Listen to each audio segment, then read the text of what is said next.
most effective ways of teaching children to write is through dictation. And in the beginning, dictate letter sounds.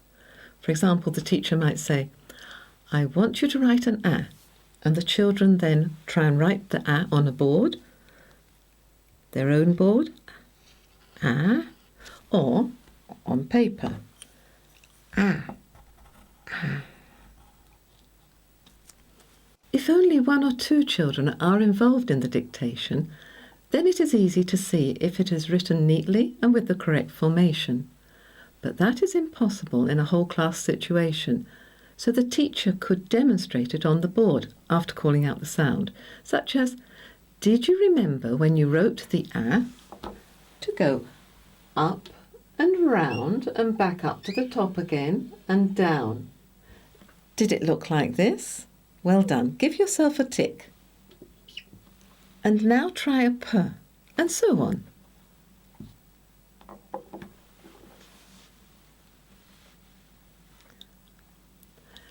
Dictating a few letter sounds every session improves the skill of writing, as well as continuing to revise the letter sounds.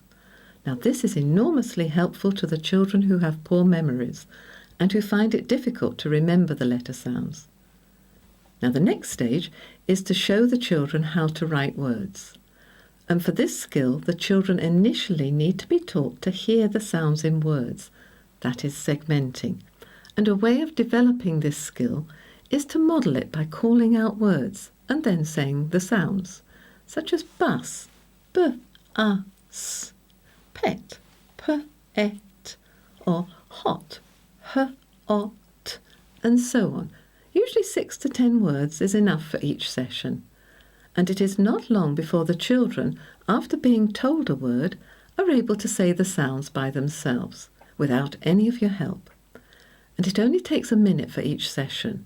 And somehow, holding up a finger for each sound seems to make it easier for the children to hear the sounds in words.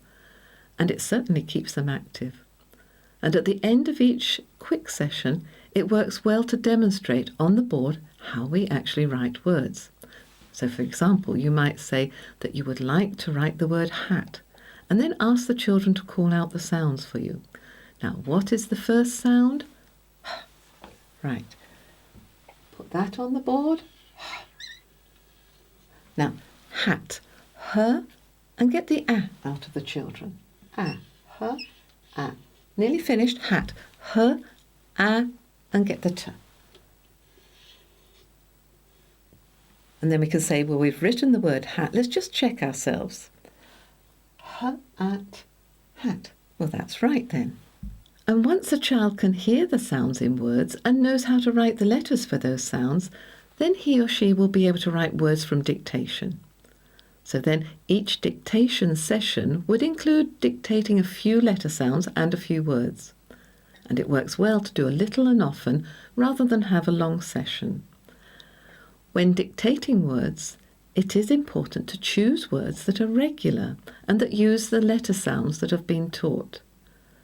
This page, which is downloadable, provides samples of suitable words. For example, if the letter sound B has been taught, then any of the B words and the previous words would be suitable for dictation. The speed at which children are able to learn the letter sounds varies enormously.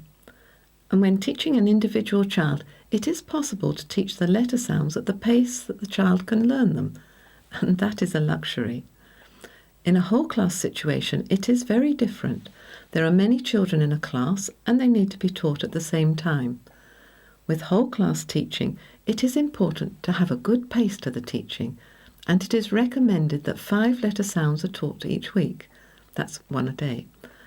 Sometimes there are special circumstances, and a slightly slower pace can be used. The really important thing to remember is that the children should not be asked to read words that use letter sounds that have not been taught. That means, in the early steps, keeping to regular words that can successfully be blended. And with knowledge of just 18 letter sounds, hundreds of words can be blended, such as p-egg, peg, h-op, hop, k-ick, kick, to tag, and so on. And this applies to writing words as well. And word banks of suitable words have been provided for downloading, and many of the words will be the same for reading and writing. The difference is that some words are avoided for writing, such as words with double letters, like bell or rabbit, because the children may not know at this stage when to use double letters. And this also applies to words spelt with a K, such as kick. The children will know the sounds, k, I, k, because they can hear them, but which k to write? The caterpillar k or the kicking k? And at this early stage, we tend to use the caterpillar k for dictation. And by carefully selecting the words, the children can spell words correctly just by listening for the sounds and writing the appropriate letters. And after blending words a few times, most children can say the words without blending, which of course is the aim of the teaching. Then blending is only needed for new words that have not been read before. And similarly, after a word has been segmented and written a few times, it becomes known. And then segmenting is only needed for words that haven't been written before.